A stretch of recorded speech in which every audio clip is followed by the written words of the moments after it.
Kanpur police ने विदेश में नौकरी दिलाने के नाम पर ठगी करने वाले एक बड़े गैंग का खुलासा किया है। उसको पकड़ा है। 4 अभियुक्तों को पकड़ा गया है, जिसमें से एक नाइजीरियन मूल का नागरिक भी है। हमारे साथ डीसीपी क्राइम सलमान ताज पाटिल साहब हैं, उनसे बात कर लेते हैं। सलमान साहब, ये जो गैंग है किस तरह से ऑपरेट कर रहा था और क्या इन लोगों की पूरा डिटेल है? देखिए, ये एक बहुत ही सेंसेशनल साइबर क्राइम है जिसमें नाइजीरियन गैंग पूरी तरीके से इसमें संलिप्त पाया गया।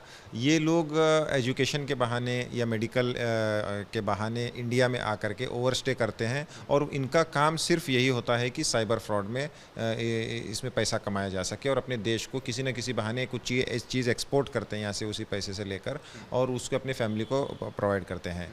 मेन इसमें मोडस ऑपरेंडी ये था कि जैसे जॉब के लिए ईमेल्स भेजना, स्पैमिंग करना और जब सामने वाले से किसी से रिस्पांस आ जाता है उसके बाद उससे अमेरिका में जाने के डॉक्यूमेंटेशन और जॉब वीज़ा के नाम पर और अन्य चीज़ों के नाम पर धीरे धीरे उनसे पैसे लेना। तो ये जो पीड़ित हैं, दीप मंडल नाम के, थाना जाजमऊ में रहने वाले एक व्यक्ति हैं। ये प्रोडक्शन इंजीनियर है जो चेन्नई बेस्ड कंपनी में, अमेरिकन कंपनी में ही काम करते हैं। इन्होंने कब एप्लीकेशन, कब कंप्लेन कब करी थी? ये मार्च 17 को इन्होंने पहले कंप्लेन की थी, जब तुरंत एफआईआर हुई इसमें, और इन्होंने बताया कि इनको एक्सॉन मोबाइल नाम की कंपनी, अमेरिकन कंपनी में जॉब दिलाने के लिए इन्होंने पूरी प्रॉपर डॉक्यूमेंटेशन ईमेल के ज़रिए भेजे। जब ये संतुष्ट हुए तो ये प्रोसेसिंग फ़ीस के नाम से 5.5 लाख रुपए के आसपास इनको दिए गए थे। ये कई चरण में फेज वाइज दिए गए या एक साथ दिए गए? ये कई चरण में, शुरू में बहुत कम रकम मांगी गई, 12,000 14,000। जब 1 लाख रुपए उनका फंस गया तो उसके बाद वो रेट बढ़ाए गए कि अमेरिकन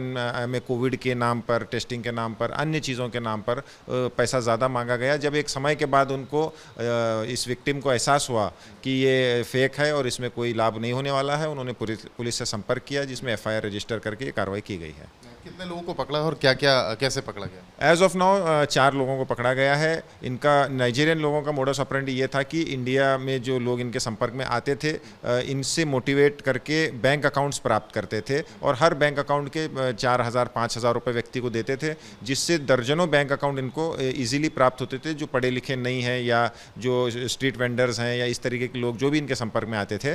तो एक उनकी भी, उनको लगता था अच्छी कमाई हो रही है, बिना कुछ किए धरे अलग अलग बैंकों में अकाउंट खोल के देना है। तो हमने पाया कि लगभग 40 अकाउंट में अच्छा खासा पैसा, 50 लाख, किसी में 30 लाख, किसी में 20 लाख, ऐसे 10 करोड़ रुपए लगभग ये अलग अलग अकाउंटों के ज़रिए से नाइजीरियन लोगों से ठगे हैं। हम इसका पता लगा रहे हैं कि इसके संबंधित एफआईआर कहाँ दर्ज हैं और इस गैंग के में और एक मोजेस नाम का नाइजीरियन व्यक्ति भी इसमें अरेस्टेड है। अब इसके अन्य सदस्य जो हैं उसके बारे में ये पता लगाने का प्रयास जारी है। इस गैंग का मास्टरमाइंड कौन था? क्या उसे पकड़ लिया गया या उसकी तलाश है? अभी तक ये मोजेस कोऑपरेट नहीं कर रहा है, पूछताछ में इसने कोई बात नहीं बताई है, मगर इसके जो मोबाइल हमें मिला है इसमें काफ़ी सारी डिटेल्स इसके गैंग के सदस्यों के बारे में हमें मिली है। इससे ऐसा प्रतीत होता है कि अन्य जो सदस्य हैं वो मास्टरमाइंड हैं इसके, और ये एक अकाउंट गैदरर यानी पैसे देकर अकाउंट ले करके वो लाइजनिंग करने वाला मोजेस काम कर रहा था। सवाल ये कि व्हाट्सएप जीबी का इसमें इस्तेमाल किया गया, उससे क्या आप लोगों को रिकवर हुआ है? देख, इसमें जीबी व्हाट्सएप एक वर्जन है जहाँ पर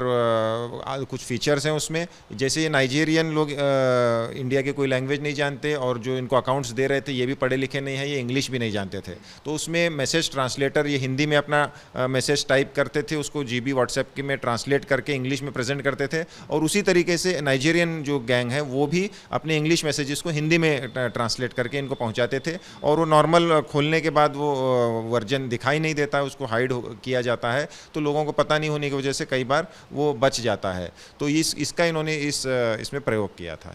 तो विदेश में नौकरी का झांसा देने वाले लोगों से आपको बचना होगा।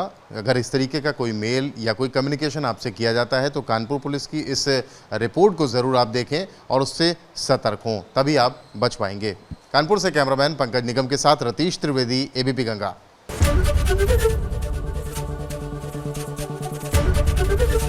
एबीपी गंगा, खबर आपकी, जुबान आपकी।